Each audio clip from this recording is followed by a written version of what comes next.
చెడ్డవాడు అన్న నోటితోనే చెడ్డవాడు అంటున్నారు. ఇదంతా ఎవరి వల్ల తెలుసా? నీ కొడుకు వల్ల. వాడు తప్పు చేశాడని అమ్మను బాధ పెడతావా? ఇదంతా చేసింది నువ్వా?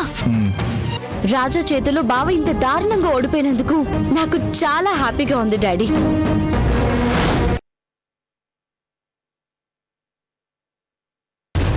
నువ్వు తాగరా. అంతకీ ఎవరన్నా అడిగితే తాగుతున్నందుకు లంచం అడుగుతున్నారని చెప్దాం. అయ్యగారు అదే బ్యాచ్ కాబట్టి ఎవరన్నా నమ్ముతారు. చూసింది చాలేక వెళ్ళండి.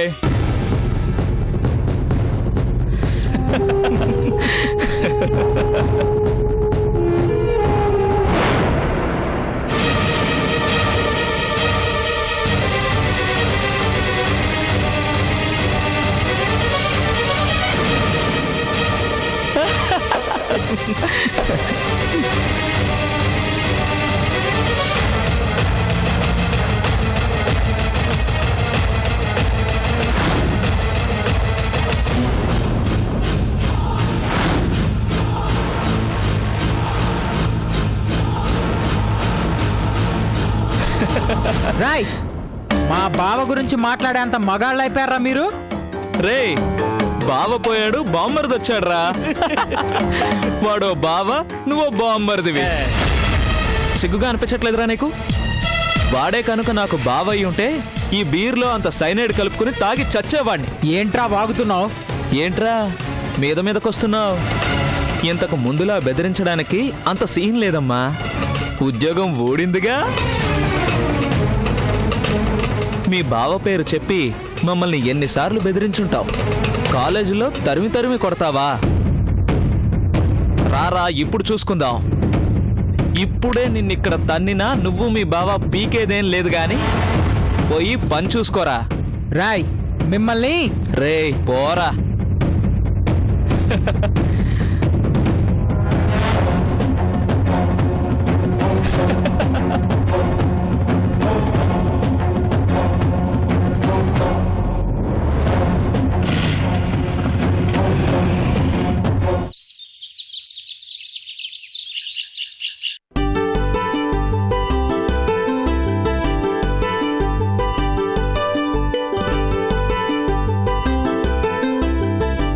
నూకాలు, పూలు తీసుకునిరా.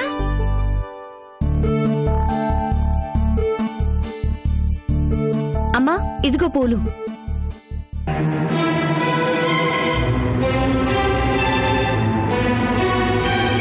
నూకాలు, పూలు తీసుకుని రమ్మన్నానా? ఏమ్మా, పూలు నేను తెస్తే పూజకి పనికిరావా?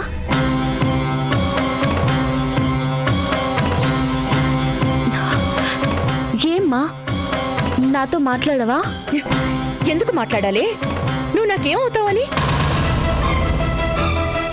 అమ్మంట అమ్మ. ఇంకెప్పుడు నన్నలా పిలవద్దు. అమ్మంటే పిలవడమే కాదు, అమ్మ చెప్పినట్టు వినాలి. అప్పుడే ఆ పిలుపుకి అర్థం ఉంటుంది. ఒక్క విషయంలోనే నేను ఈ మాట వినట్లేదు. అదెందుకో నాకు తెలుసు. నీకు తెలిసని నీలోనే దాచిపెట్టుకుని మమ్మల్ని బాధ పెడుతుంటే ఎన్నాళ్ళు భరిస్తావు? వద్దు, నీతో పడిన బాధలు చాలు. తల్లిగా నా మాట వినని కూతురు నాకు అవసరం లేదు. నా బ్రతుకు నా ఇష్టం అని నీ ఇష్టం వచ్చినట్టు మాట్లాడావుగా. ఇంకెందుకు అమ్మ అంటూ ఈ పై పై అభిమానాలు? అమ్మా, అలా పిలవద్దని చెప్పానా?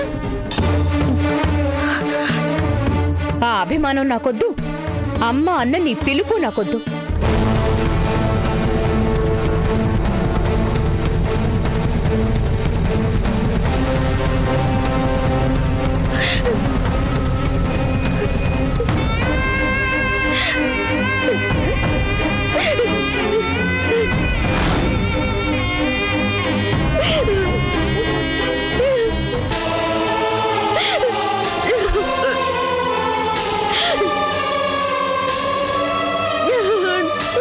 చూడమ్మా, పెద్దమ్మ ఎలా మాట్లాడుతుందో. అమ్మ అని పిలవడానికి నేను పనికి రానంట. పెద్దమ్మ నాకేమీ కానంట.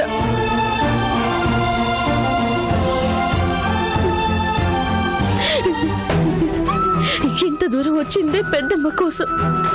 ఈరోజు తనే నాతో మాట్లాడొద్దంటుంది, అమ్మ అని పిలవద్దంటుంది. పెద్దమ్మలో నిన్ను చూసుకుంటూ నువ్వు లేవు అన్న విషయాన్ని మర్చిపోతున్నాను. ఒక్క మాటతో నన్ను అమ్మ లేని అనాథం చేసింది. అమ్మ కూడా నేను అక్కర్లేని దాన్ని అయిపోయానమ్మా. నీ పాటికి నువ్వు వెళ్ళిపోయావు. అమ్మ అనుకున్న పెద్దమ్మ నాకు దూరం అయిపోతుంది. ఎందుకమ్మా అమ్మ ప్రేమకి దూరం చేసి నన్ను ఇలా అనాథం చేస్తున్నారు?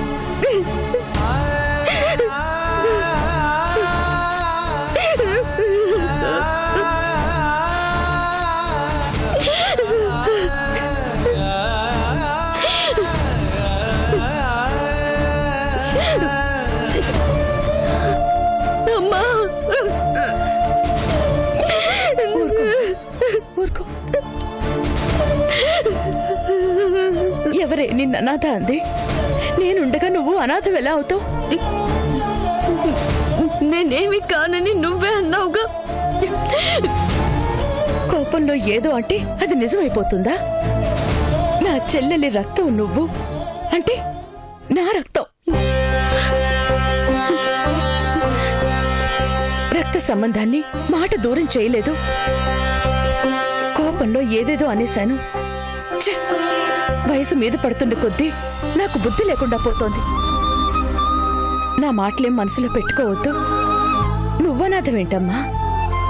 ఈ అమ్మ నీకెప్పటికీ ఉంటుంది. అమ్మా,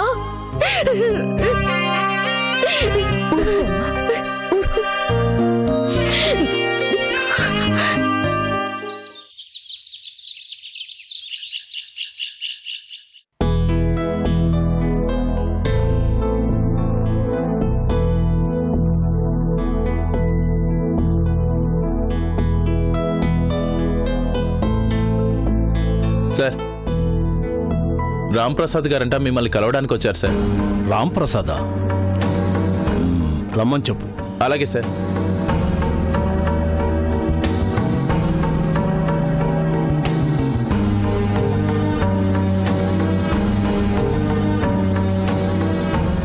గుడ్ మార్నింగ్ కమిషనర్ గారు.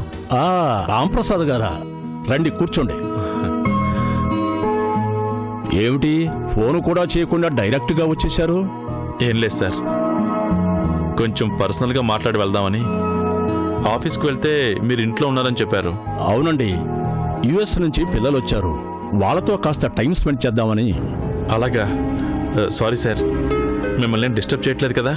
అదేం లేదండి, చెప్పండి ఏం తీసుకుంటారు? ఇప్పుడేం వద్దు సార్, థ్యాంక్ యూ. సరే, ఇంతకీ ఏమిటి విషయం? ఏముంది సార్, మా అశోక్ విషయం మాట్లాడదామని వచ్చాను. అశోక్ గురించా? తన బ్యాడ్ లక్ కాకపోతే బెస్ట్ పోలీస్ ఆఫీసర్ అవార్డు తీసుకునే ఈ టైంలో ఇలా కరప్షన్లో ఇరుక్కుంటాడా? అశోక్ అలా చేశాడంటే మీరు నమ్ముతున్నారా సార్? రెడ్ హ్యాండెడ్గా అలా దొరికిపోయాక నమ్మకుండా ఎలా ఉంటాం? 25,000కి కక్కుర్తి పడాల్సిన కర్మ తనకేంటి సార్? తన బ్యాక్గ్రౌండ్ ఏంటో మీకు తెలుసు కదా సార్? డబ్బున్నా డబ్బు ఎవరికి చేదు కాదు కదా. అతను ఇలాంటి పని చేస్తాడని నేను అసలు ఎక్స్పెక్ట్ చేయలేదు. రాష్ట్రపతి గారి చేతుల మీదుగా అవార్డు తీసుకోబోతున్నాడని నేను ఎంతో గర్వపడ్డాను. బట్ ఇలా జరిగిపోయింది. ఇందులో తన తప్పేం లేదు సార్, కావాలనే అశోక్ని అలా ట్రాప్ చేశారు. ఎవరు? రాజా అని మీకు తెలుసు కదా?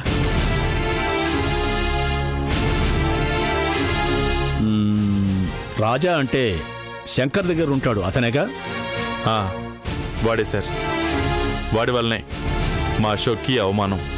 రాజాకి అశోక్కి పర్సనల్ గర్జెస్ ఏమైనా ఉన్నాయా? వాళ్ళిద్దరూ మొదట స్నేహితులు సార్. అశోక్కి ఓ మంచి లైఫ్ దొరికింది. తన స్నేహితుడు తనకన్నా ఎదిగిపోతున్నాడన్న కక్షతో వాడే, ఆ రాజాగాడే కక్ష కట్టి అశోక్ని ఇలా ఇబ్బంది పెడుతున్నాడు. ఆ కుర్రాన్ని చూస్తే అలా అనిపించలేదే. వాడలా అనిపించడు కాబట్టే అశోక్ కూడా ఫ్రెండ్ అని అంతగా నమ్మాడు. ఫ్రెండ్ అనుకున్నవాడే ఈరోజు 10 మందిలో అశోక్ పరువు తీసేశాడు. ఓకే, అతనే చేయించాడు అనుకున్న విజువల్ విట్నెస్లన్నీ అశోక్కి వ్యతిరేకంగానే ఉన్నాయి. నేనేం చేయగలను చెప్పండి? సార్, మీకు నాకు ఉన్న పరిచయం కొద్దీ అడుగుతున్నాను. Please please do something sir. నా అల్లుడికి అవమానం జరిగింది అంటే అది నాకు జరిగినట్టే సార్. ఏదో ఒక విధంగా అశోక్ని తిరిగి సర్వీస్లోకి వచ్చేలా చేయండి. ఇది చిన్న విషయం కాదు రాంప్రసాద్. ఐ నో సార్, కానీ ఆ తప్పు అశోక్ చేయలేదు. ఆ రాజాగాడు చేసిన పని. వాడు వేసిన ప్లాన్కి అటు అశోక్తో పాటు నేను నా కూతురు కూడా అవమానంతో తలదించుకోవాల్సి వస్తుంది. సార్, నా మీద నా మాట మీద నమ్మకం ఉంటే ఈ ఒక్క హెల్ప్ చేయండి చాలు, ప్లీజ్. ఓకే, మీరు ఇంతగా అడుగుతున్నారు కాబట్టి మీ మీదున్న అభిమానంతో మళ్ళీ ఒకసారి ఆ కేసు వెరిఫై చేసి సస్పెన్షన్ క్యాన్సిల్ అయ్యేలా చూస్తాను. Thank you sir, thank you so much. But ఇలాంటి విషయంలో కొంచెం జాగ్రత్తగా ఉండమని చెప్పండి. లైవ్లో రికార్డ్ అయ్యాక ఎవరు చేయించారన్నది కనిపించదు, ఎవరు చేశారన్నదే చూస్తారు. ఇలాంటి ప్రయత్నాలు తన మీద జరుగుతాయని అశోక్ అసలు ఊహించలేదు సార్. పోలీస్ జాబ్ అంటే అన్ని వైపులా జాగ్రత్తగా చూసుకోవాలి. శత్రువు ఎట్నుంచైనా టార్గెట్ చేయొచ్చు. అజాగ్రత్తగా ఉంటే రిజల్ట్స్ ఇలాగే ఉంటాయి. నెక్స్ట్ టైం ఇలా జరగదు sir, I'm sure. Okay, I will try my level best. Thank you so much sir. ఇందుకే ఇంటి వరకు వచ్చాను. మీరు హామీ ఇస్తే పని అయిపోయినట్టే. ఉంటాను sir. Okay, bye. Bye sir.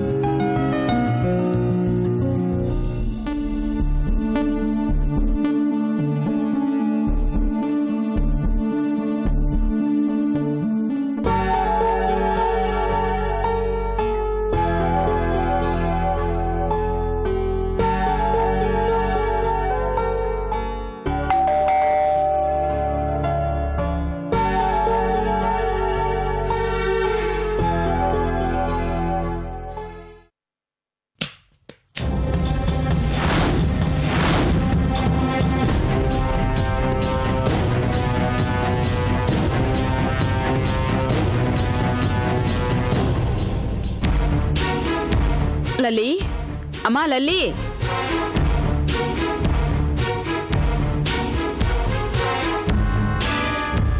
Lalli, ఏంటాంటీ? మీ నాన్నగారు వచ్చారమ్మా.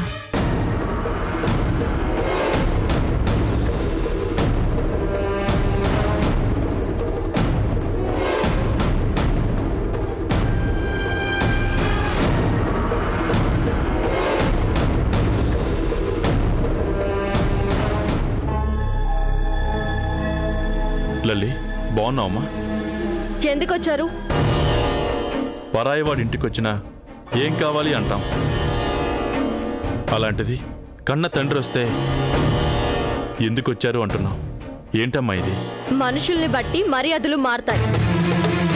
అంత కాని పని మేమేం చేశాం? చేసిన వాళ్ళకి మీకు తెలీదా? అయినా ఇప్పుడు అవన్నీ ఎందుకు?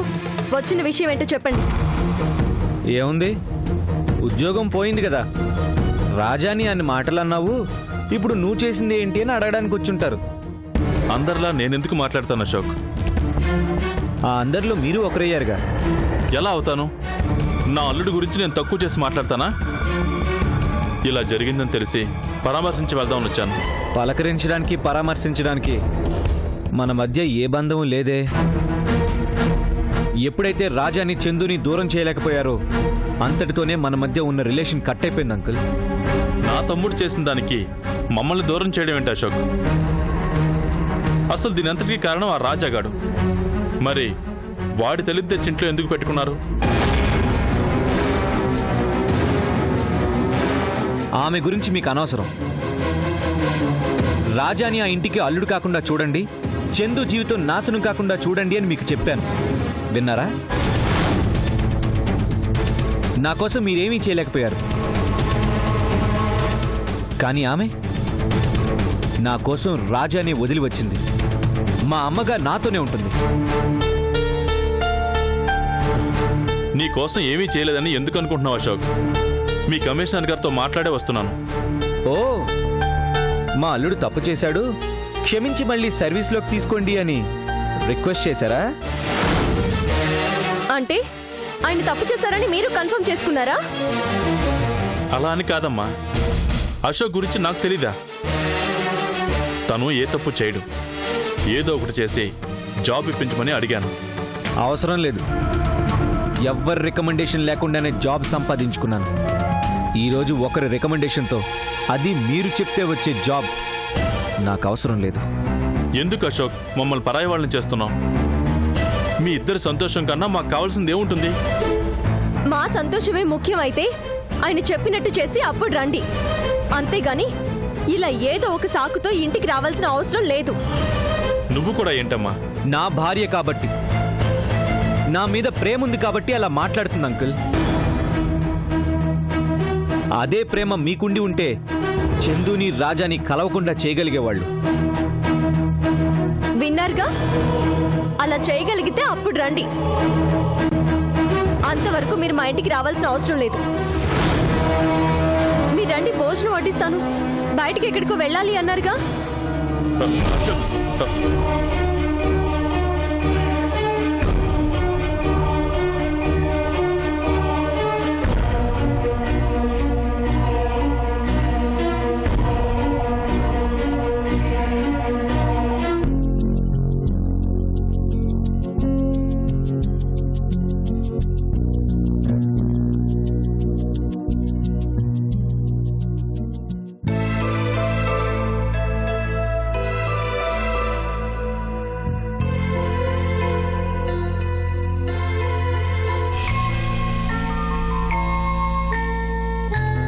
Excuse me. చెప్పండి. ఇంటర్వ్యూకి వచ్చాను. మీ పేరు? చందు. ఓకే, మీ సర్టిఫికెట్స్ ఇలా ఇవ్వండి.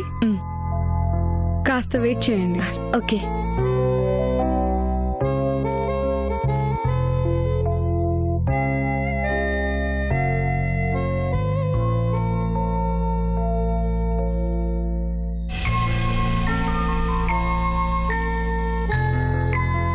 మేడం, మీరు లోపలికి వెళ్ళొచ్చు. Thank you.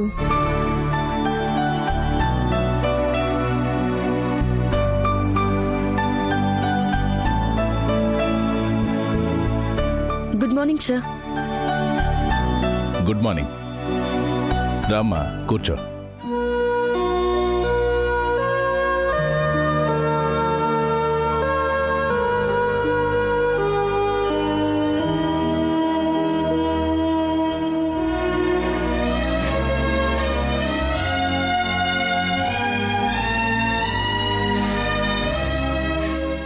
గుడ్.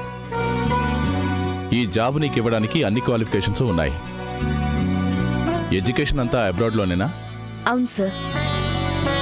మరి ఇక్కడ జాబ్కు ట్రై చేస్తున్నావు, మళ్ళీ వెళ్ళే ఆలోచన లేదా? లేదు సార్, డాడీ ఇక్కడే బిజినెస్ స్టార్ట్ చేశారు. ఓ అలాగా. మీ నాన్నగారి పేరేంటి? కృష్ణప్రసాద్.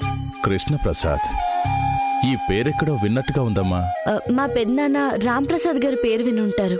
ఓ, రామ్ ప్రసాద్ గారి బ్రదరా? పరిచయం లేదు గాని విన్నానమ్మా.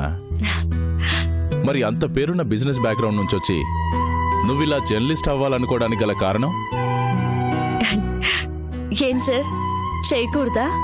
చెయ్యకూడదని కాదమ్మా, నీ ఏజ్ గ్రూప్ వాళ్ళు, అది ఇంత మంచి బిజినెస్ బ్యాక్గ్రౌండ్ ఉన్న వాళ్ళు ఏ బిజినెస్ సైడో వెళ్ళి సంపాదించుకోవాలనుకుంటారు. అలాంటిది ప్రమాదాల మధ్య తిరిగే ఈ జాబ్ ఎన్నుకోవడం ఎందుకా అని. ఈ జాబ్ చేయాలి అనేది నా డ్రీమ్ సార్. కత్తి పట్టుకున్న రౌడీకి, కలం పట్టుకున్న జర్నలిస్ట్కి పెద్ద తేడా లేదమ్మా. వాడు తప్పులు చేస్తూ ప్రమాదాన్ని తన బొడ్లోనే పెట్టుకుని తిరుగుతుంటాడు. మనం తప్పుల్ని రాస్తూ ప్రమాదాన్ని మన పాకెట్లో పెట్టుకుని తిరుగుతుంటాం. తప్పు చేసేవాళ్ళు తలెత్తుకుని తిరుగుతున్నారు సార్. అడిగేవాళ్ళు లేరన్న ధైర్యం. వాళ్ళ తప్పుని అడగగలిగేది, వాళ్ళ ధైర్యాన్ని ఎదిరించగలిగేది ఈ జర్నలిజం ఒక్కటే. నిజమేనమ్మా. నువ్వింత రిస్క్ జాబ్ని చేయగలను అనుకుంటున్నావా? మనిషి పుట్టడమే రిస్క్ సార్. పుట్టిన దగ్గర నుంచి ఏ రోజు ఏమవుతుందో తెలియకుండా బతుకుతున్నారు. అంతకన్నా ఇది రిస్క్ అని నేను అనుకోను సార్. ధైర్యం గల అమ్మాయివే.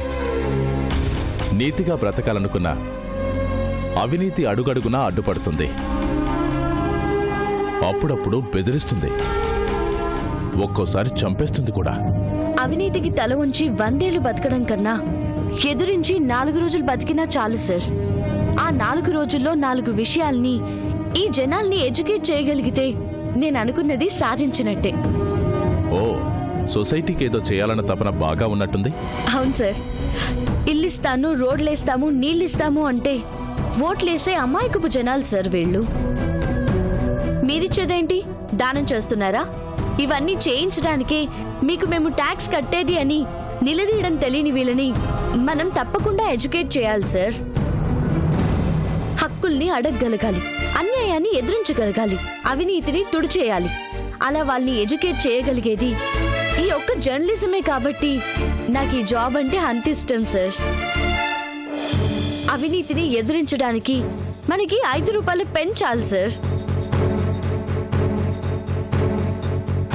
గుడ్. నీ వల్ల సొసైటీ బాగుపడుతుందో లేదో గాని తప్పకుండా ఆలోచిస్తుందమ్మా. నీలాంటి జర్నలిస్ట్లే ఇప్పుడు ఈ దేశానికి కావాలి. You are appointed. Thank you sir.